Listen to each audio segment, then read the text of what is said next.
நாங்கள் அன்றைக்கி நம்ம வீட்டு சமையல் நிகழ்ச்சியில் என்ன பார்க்க போகிறோம்ன்றா சிக்கன் கிஷ் எப்படி செய்கிறதுன்று பார்ப்போம். இது ஒரு ஃப்ரெஞ்ச் ரெசிபி. கிஷ் செய்கிறதுக்கு இதுக்கு ஒரு டோ தேவை. நீங்கள் சும்மா சாதாரணமாக ரொட்டி குழைக்கிற மாதிரி கோதுமை பட்டர் தேவையான உப்பு போட்டு தண்ணி போட்டு வடிவாக கையில் ஒட்டாத பதத்துக்கு குழைச்சி வச்சுருக்கிறேன்.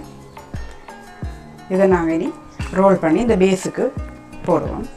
ஆக மெல்லிஸ் இல்லாமல் ஓரளவுக்கு திக்கானதாக இந்த டோவை நாங்கள் உருட்டி எடுத்துட்டு இப்போ இந்த டோவை குழச்ச டோவை இந்த ட்ரேக்கு ட்ரான்ஸ்ஃபர் பண்ண போகிறோம். இது டாட் ட்ரேன்னு சொல்லி இங்கே கேட்டால் எடுக்கலாம். இப்படி கலட்டுற மாதிரி இருக்கும் இந்த ட்ரே. நாங்கள் இந்த உருட்டின இந்த டோவை நாங்கள் இந்த ட்ரே ஃபுல்லாக ஸ்ப்ரெட் பண்ணுறோம். இது பார்க்க பிஸா மாதிரி தான் இருக்கும், ஆனால் இது பிஸா மாதிரி இருக்காது.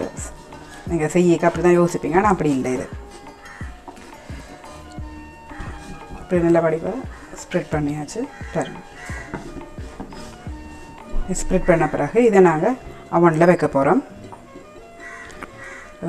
375 ஃபரனைட்டில் 15 மினிட்ஸ் to 20 மினிட்ஸுக்கு இதை வைக்க வேணும். பேக் பண்ண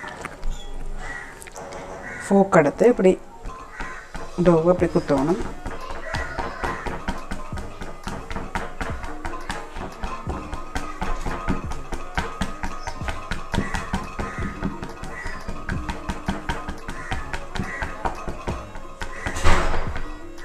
இப்போ சிக்கன் கிஷ்ஷுக்குரிய பேஸ் வந்து ரெடி ஆகிருக்கு. நல்ல கோல்டன் ப்ரௌனாக பேக் ஆகி இருக்குது. இப்போ நாங்கள் இதுக்குரிய ஃபில்லிங் எப்படி செய்கிறேன்னு பார்ப்போம். முட்டை எடுத்து மிக்ஸ் பண்ணுவோம். இதுவும் ஒரு ஹை ப்ரோட்டீன் டிஷ்ஷாக தான் இருக்கும். இனி இந்த முட்டைக்குரிய சேர்க்குற ஸ்பைசஸை பார்க்கலாம். கொஞ்சம் உப்பு,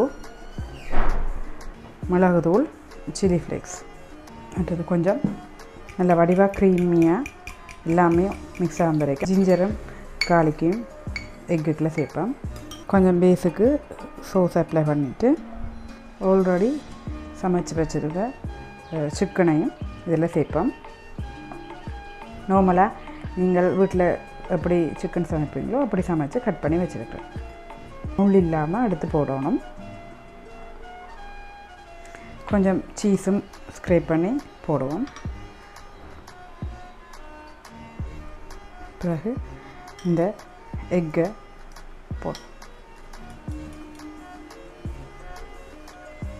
கார்னிஷ் பண்ணுறதை கொஞ்சம் வெஜிடபிள்ஸ் சேர்ப்போம். இப்போ இதை நாங்கள் மீலால் சீஸை போட்டுட்டு பேக் பண்ண விடுவோம்.